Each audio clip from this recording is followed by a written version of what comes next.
Dans cette nouvelle session, nous allons voir comment est-ce qu'on peut utiliser Monaco pour déployer de manière automatique nos configs dans Dynatrace. Lorsqu'on va parler de déploiement, c'est bien évidemment faire de la sauvegarde, ce sera déployer la config, ce sera supprimer les configs et puis d'autres éléments que vous pourrez faire aussi plus tard. Notamment convertir une config Monaco dans l'ancienne version, dans la V1 vers la V2. On l'avait déjà évoqué précédemment, donc j'ai mis à disposition de manière publique sur GitHub un repo. Donc on avait déjà commencé à parcourir un certain nombre d'éléments. Et donc ce qui va nous intéresser, c'est le fichier manifeste. Donc lorsque vous ouvrez le fichier manifeste, donc lorsqu'on avait fait la présentation de Monaco, je vous avais expliqué comment est-ce qu'on construit un fichier manifeste. Donc bien évidemment, vous retrouvez donc les deux informations qui sont nécessaires. La première qui est l'URL. Donc, vous pouvez être libre du nom de la variable d'environnement. Donc, la première information, c'est l'URL qui va permettre à Monaco de savoir où se trouve votre cluster Dynatrace. Bien évidemment, en fonction d'où vous allez exécuter Monaco, il faut vous assurer que les flux soient bien ouverts vers le cluster. La deuxième information, c'est le token. Bien évidemment, une fois que Monaco arrive sur votre cluster Dynatrace, il a besoin de s'authentifier. Et donc, pour s'authentifier, il faut lui fournir un token. Et dans les précédentes sessions, on avait vu comment est-ce qu'on pouvait créer un token Monaco en lui donnant les bons scopes. Les scopes correspondent de manière globale à des permissions. Spécifiquement, lorsque vous voulez piloter une souscription Dynatrace de type SAS avec Monaco, il est nécessaire de configurer un client au hôte. Bon, c'est valable pour Monaco et puis d'autres solutions externes. Vous avez besoin de configurer un client au hôte. Dans une précédente session, on avait vu comment est-ce qu'on pouvait créer un client au hôte pour Monaco en lui positionnant les bons droits. Et donc, lorsqu'on a créé un client au hôte, il nous a renvoyé 3 informations, mais dans le fonctionnement de Monaco, il n'a besoin que de 2 informations, qui est le client ID qui a été renvoyé lorsque vous avez créé le client au hôte et le client secret. Donc, ces informations. Donc, comme j'avais dit, ça, aujourd'hui, dans l'optique qu'il est recommandé d'être en mode CI/CD, donc moi, je vous recommande de les déclarer sous forme de variable d'environnement et donc, du coup, de laisser votre solution CI/CD envoyer les bonnes variables en fonction de l'environnement en question. C'est le cas, par exemple, si vous êtes sur une chaîne CI/CD, souvenez-vous, au niveau de votre repo, on vous a fourni un exemple de fichier GitLab CI. Et donc, ça vous permet d'exécuter vos scripts Monaco dans des pipelines. Donc, bien évidemment, comme on a dit, la première des choses, il faut récupérer le code. Ce code qui est à disposition, vous pouvez le reconstruire vous-même de zéro. Mais ça vous permet déjà d'avoir les dépendances, notamment comme vous êtes dans le fichier manifeste. Vous avez le dossier qui va utiliser, donc c'est le fichier base. Et dans le fichier base, vous allez pouvoir positionner les différents éléments en question. Donc, dans une précédente session, je vous ai parlé de Simplis Matter. Donc, c'est là que vous retrouvez les tables de bord de type Simplis Matter. Bon, là, on est dans le dossier SLO. Donc, ça, c'est plutôt des SLO de type Simplis Matter. Et donc, ça vous donne un point de départ et tout ce que vous aurez à faire, c'est rajouter de nouveaux dossiers pour dire à Monaco, désormais, tu peux gérer telle fonction. Donc là, actuellement, on ne gère que le SLE, le dashboard. Ensuite, vous pourrez créer autant de dossiers que vous voudrez. On verra ça plus tard, comment est-ce qu'on peut déjà télécharger la config. Et là, ça vous permettra de savoir un peu l'ensemble des fonctions qui sont disponibles dans votre cluster Dynatrace.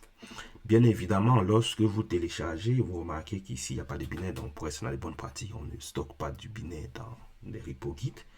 Et donc, lorsque vous allez télécharger le binaire, il vous faut lorsque vous allez télécharger les configs Git, il vous faut ensuite récupérer le binaire. Donc, ça, c'est l'URL de Dynatrace où vous pouvez récupérer les binaires Monaco. Et donc, c'est séparé en OS. Donc, bien évidemment, en fonction de votre OS, il faut choisir le bon OS. Bon, vous l'avez remarqué, on est sur Windows. Donc, ce qu'on va faire, c'est récupérer le binaire Windows. Donc, vous avez directement les commandes qui vont bien en fonction de votre architecture.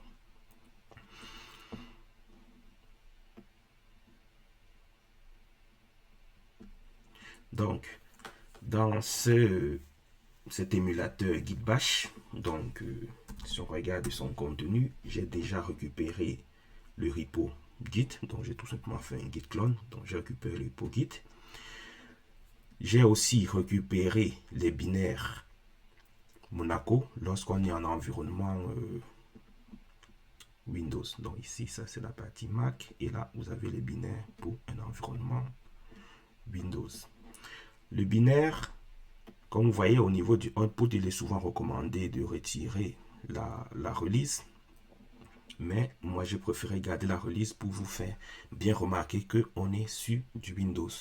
Pourquoi j'ai fait cette précision? Parce que des fois, au niveau des options qui vont être demandées par Monaco, vous pouvez avoir de petites différences entre Linux et Windows. C'est pour cela que moi, pour les commandes qu'on va mettre ici, c'est des commandes lorsqu'on est en train de travailler avec un binaire Windows. Lorsqu'on travaille avec un binaire Windows, Linux, il y a des petits différences. Donc, habituez-vous plutôt à travailler avec le binaire Linux, puisque l'image Docker qui est recommandée pour Monaco est en mode Linux. Donc, habituez-vous plutôt à travailler avec les binaires Linux.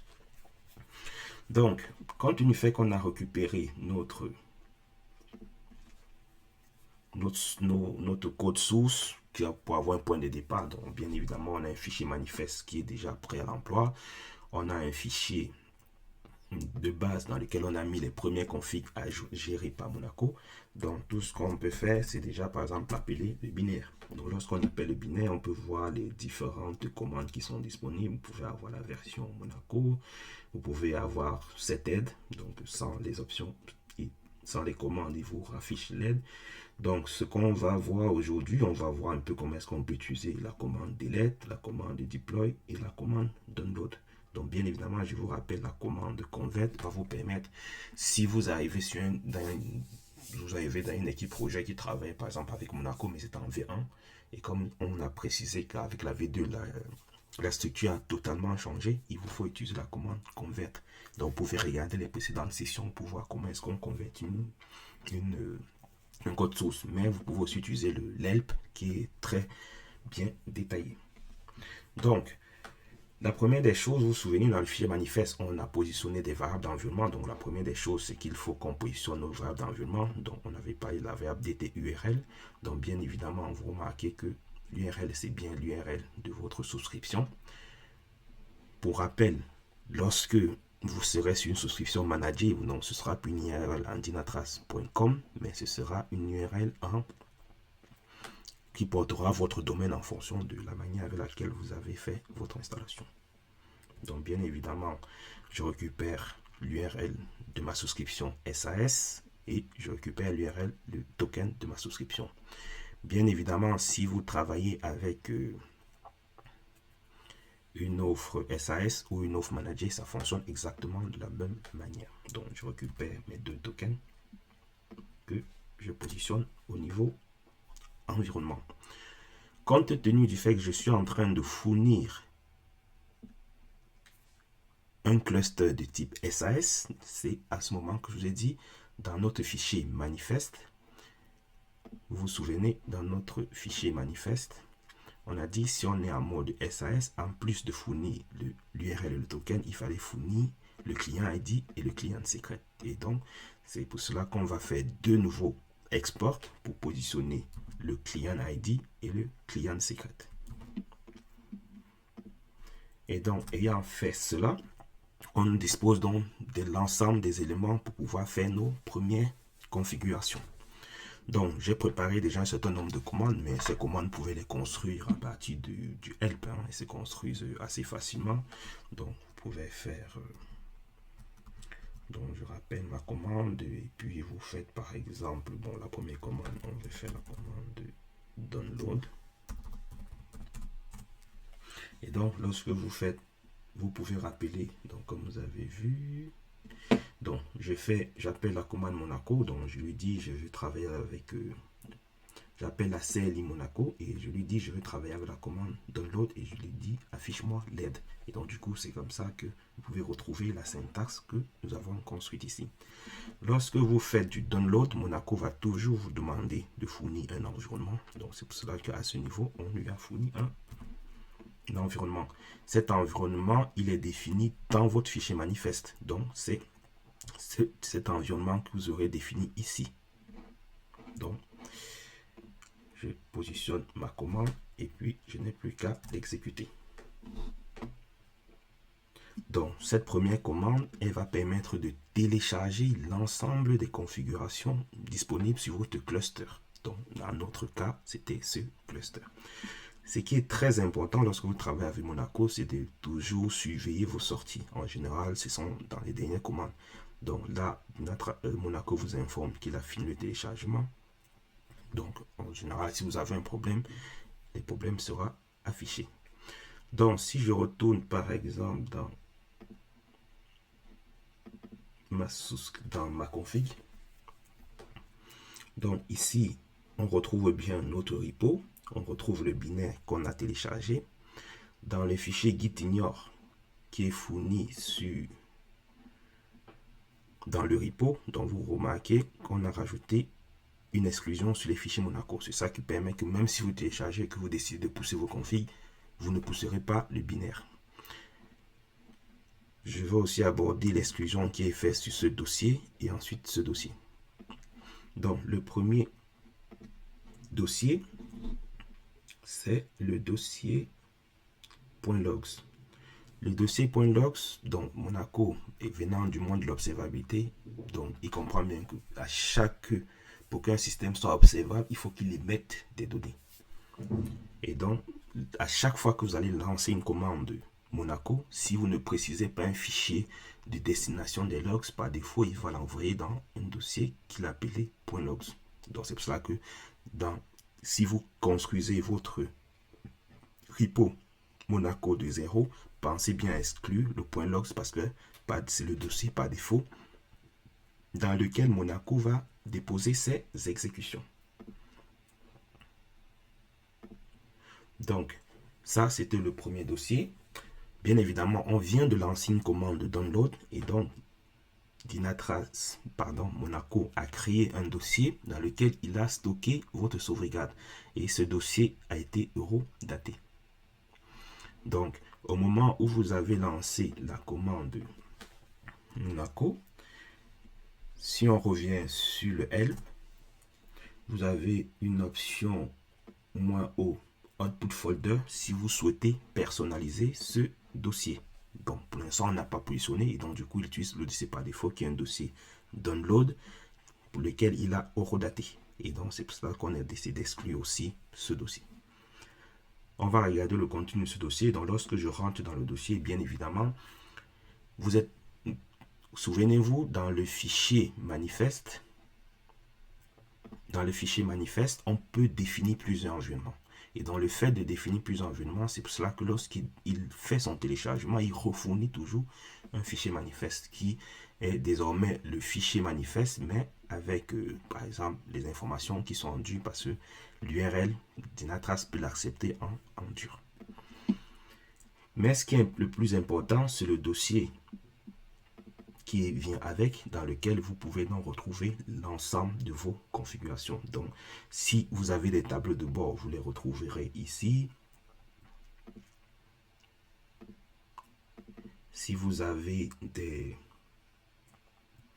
Donc, vous retrouvez bien vos applications web, vous trouvez vos management zones que vous avez créées, ainsi de suite. Donc, vous retrouvez l'ensemble de vos configurations dans votre téléchargement. Et donc, c'est comme ça qu'on peut télécharger une config d'un cluster Dynatrace en une seule ligne de commande. Bien évidemment, comme on l'avait dit, si vous êtes en train de travailler dans le monde Docker, ce qui est recommandé, donc bien évidemment, lorsque vous allez le faire, par exemple, avec un GitLab Runner, pensez à deux options. Soit au niveau de votre GitLab Runner, vous pensez à mettre un volume. Cela permet que lorsque vous faites votre téléchargement, vous vous assurez que le dossier de téléchargement soit positionné dans ce volume. Vous créez de la persistance. Sinon, Dynatrace va faire Monaco va faire la sauvegarde et sera écrasé par votre processus de création-suppression des conteneurs. Donc, pensez bien à faire un volume. Dans l'exemple que je vous ai donné dans le GitLab CI, je vous ai donné une autre option. C'est si vous ne voulez pas ou vous ne pouvez pas, parce qu'il y a des questions de droit au sein de l'entreprise, vous pouvez aussi sauvegarder via artefact. Donc, à vous de choisir la méthode qui vous convient. Donc, si on revient sur nos configs, donc on a vu la première commande qui nous permettait de sauvegarder la config. Donc, maintenant, on va voir comment est-ce qu'on peut décider de déployer nos configs que nous avons positionnés dans le fichier manifeste. Donc, bien évidemment, vous pourrez en créer autant que vous voulez. Donc, ce qu'on va faire, c'est qu'on va récupérer cette config-là.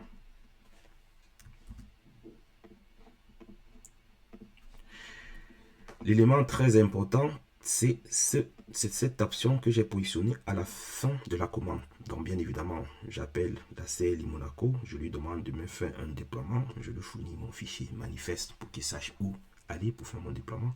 Et moi, quand vous débutez avec Monaco, je vous recommande de souvent utiliser le mode dry run, qui est vraiment le mode un peu simulation dans lequel Monaco va vous dire je parcours votre config et je vérifie que tout est déjà cohérent. Si les variables d'environnement ne sont pas définies, je vous le notifierai. Et donc, c'est comme ça qu'on vérifie la commande. Et comme toujours, pensez toujours à vérifier la sortie de vos logs. Donc là, dans notre cas, Monaco nous informe que la validation s'est faite sans erreur. Et donc, comme la validation s'est faite sans erreur, donc je peux retirer ma commande, mon option dry run et exécuter ma commande. Et là, Monaco est désormais en train de déployer nos configurations. Et donc, quand vous regardez de manière générale, vous voyez, si on revient sur notre fichier manifeste, vous vous souvenez que on est dans le projet qui s'appelle base. Donc, c'est pour vous montrer comment vous pouvez comprendre la config. Donc, Dynatrace vous dit en termes de coordonnées, vous êtes dans le projet qui s'appelle base. Dans le projet base, et donc, quand vous êtes dans le projet base, Monaco vous dit que vous êtes dans le dossier base. Et donc, c'est comme ça que vous pouvez savoir dans quel projet il est en train de faire le déploiement. Ça, c'est au cas où vous avez mis plusieurs projets au sein du même fichier manifeste. Donc, Monaco vous informe que vous êtes dans le projet base. Ensuite, il vous dit vous êtes entré dans dashboard. Donc, souvenez-vous, quand vous êtes entré dans le projet base, automatiquement, Monaco sait qu'il faut que il entre dans le dossier qui s'appelle base. Et donc, c'est celui-là. Et donc, quand il est dans base, il sait qu'il doit rentrer dans dashboard. Et lorsqu'il est dans dashboard, il sait qu'il doit exécuter successivement chacun de ces éléments. Et donc, c'est comme ça que vous pouvez lire. Donc, ici, vous voyez, on est toujours dans le projet base, mais cette fois-ci, on est dans le dossier SLO et puis on a exécuté cette config. Et c'est comme ça que vous pouvez lire vos sorties.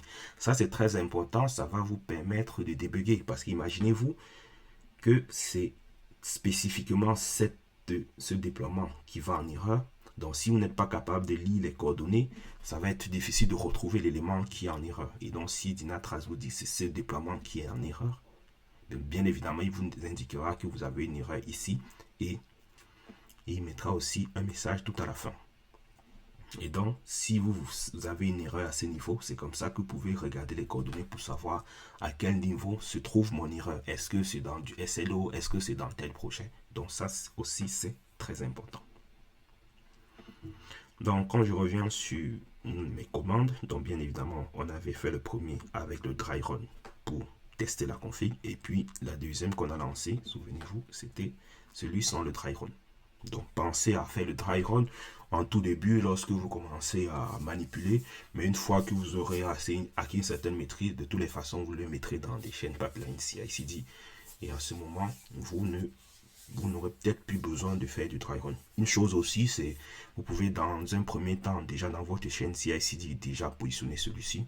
Ça permet au cas où vous êtes dans une équipe un peu mutualisée, où il y a différentes contributions. Ça peut être bien dans la chaîne CI/CD de d'abord faire le dry run pour déjà vous assurer que vous n'avez pas d'erreur et ensuite vous appliquez la config. Bon, ça c'est des choix qui sont faits en fonction du modèle de validation que vous mettez aussi au niveau de votre repo. Donc, le deuxième groupe de commandes qu'on a vu, ça nous permettait de déployer notre config. Et donc, je vous ai dit, avec Monaco, une fois que vous avez déployé votre config, il est aussi possible de supprimer une config. Par contre, lorsqu'on veut supprimer une config, le fichier manifeste ne peut pas être utilisé pour supprimer une config. Tout simplement parce que lorsqu'on veut faire la suppression, il faut préciser à Monaco les éléments qu'on souhaite. Et donc, du coup, c'est pour cela qu'avant de faire une commande de delete, il faut d'abord faire une commande de generate. Le generate va vous permettre de générer à partir de votre projet.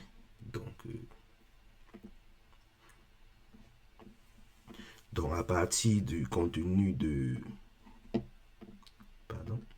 Donc à partir des configs que vous aurez positionnés ici, si vous voulez supprimer, donc il est nécessaire de créer une configuration qui va supprimer ça. Et donc du coup, pour cela, vous pouvez donc utiliser la commande de generate et lui donner en option. Donc ici, on lui demande qu'on va utiliser la commande generate. Plus précisément, on va générer un fichier delete file. Bien évidemment, on l'informe Monaco où est-ce qu'on va faire. Et puis, on lui dit comment est-ce qu'on veut qu'il nomme notre fichier de suppression. Donc, c'est comme ça que vous pouvez comprendre cette commande. Donc, lorsque je positionne la commande ici et que je l'exécute, donc bien évidemment, prenez toujours le temps de surveiller vos sorties. Et donc, lorsque je regarde la dernière ligne, Dynatrace m'informe qu'il m'a généré un fichier de delete.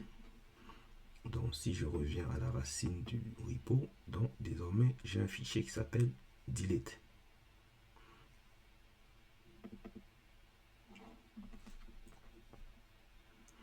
Donc, dans le fichier delete, vous voyez, Monaco, il a parcouru l'ensemble de notre projet. Et donc, du coup, il a identifié qu'il y a un type dashboard qui s'appelle le Simplist Matter et un autre type dashboard qui est SLA Resource Optimization. Donc, il parcourt l'ensemble du contenu de notre projet et il génère pour chacun de ces éléments la liste des éléments à supprimer. Et donc, désormais, on a un fichier delete qui est là.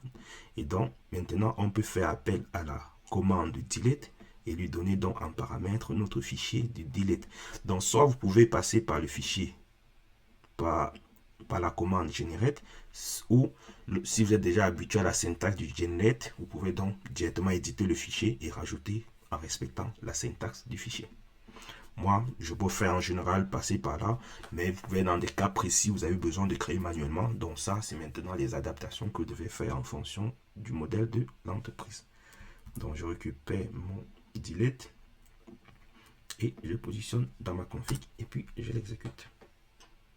Donc vous voyez désormais ici, on était plutôt en mode de déploiement et là, on est désormais plutôt en mode de delete. Et là, il nous dit qu'il a supprimé 10 configs de type dashboard, il a supprimé 11 configs de type SLO.